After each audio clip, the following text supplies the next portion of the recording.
ওম নমঃ শিবায়। আমি এখন যে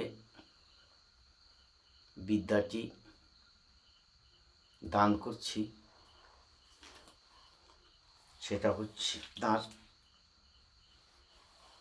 আপনি বাড়ি বসে যদি কোনো ব্যক্তির সাপে কামড়ায়, বাড়ি বসে শুনতে পান অমুক গ্রামে কি অমুক জায়গায় একজনের সাপে কামড়েছে, তখন আপনি কি করবেন?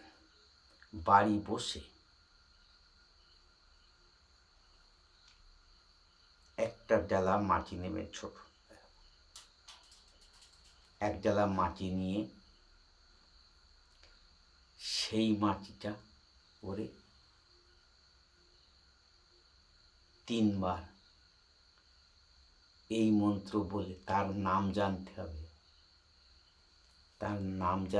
তার বাবার নাম জানতে হবে, যে অমুকের পুত্র অমুকের সাপের বিষ বন্ধ করিলাম।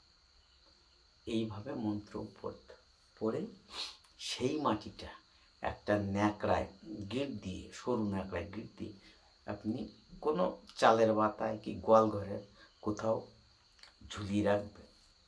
দেখবেন বিষ যেখানে উঠেছে সেইখানেই থাকবে, বিষের উপরে উঠবে না, নিচে উঠবে। এইবার আপনার প্রাথমিকভাবে আপনি যেভাবে চিকিৎসা করতে পারেন করবেন, তাতে আপনাদের রুগীটাকে ভয়ের কারণ থাকবে না। তো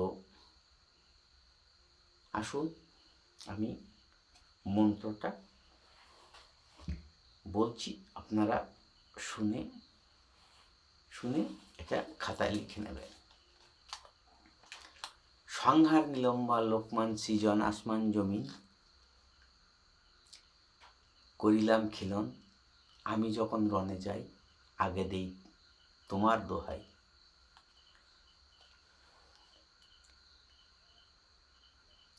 এতে যদি বৈমুখ হোস, দোহাই অমুকের পুত্র অমুকের বিষ বন্ধ করিলাম, আমার বন্ধ সত্য ছাড়া মিথ্যা হোস, দোহাই লোকমান হাকিমের শের খাম, লা ইলাহা ইলাহা ওয়াল্লাহ ফতেমার বিসমি আল্লাহ।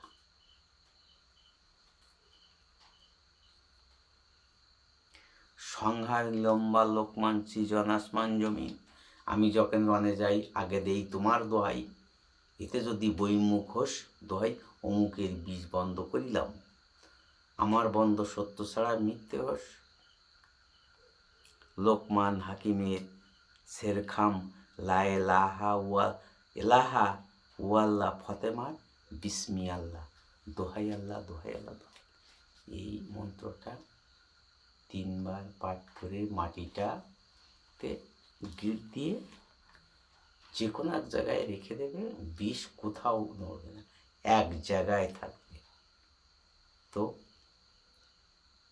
এইবার আপনি সেই মাটিটা তাকে ডাক্তারের কাছে যাবেন কি ঝাড়ান কাড়ান করবেন, কি রুগীদের ওঝাবদ্যির কাছে যাবেন কি ডাক্তারের কাছে যাবেন, সেটা তাদের ব্যাপার, কিন্তু বিষটা আপনার বাঁধতে পারবেন। খুব ভালো মন্ত্র, পদার্থ। যদি কেউ না বোঝেন আমার কাছ থেকে আবার জেনে নেবে, সুন্দর করে বুঝিয়ে বলে দেবো, ফোন করবে।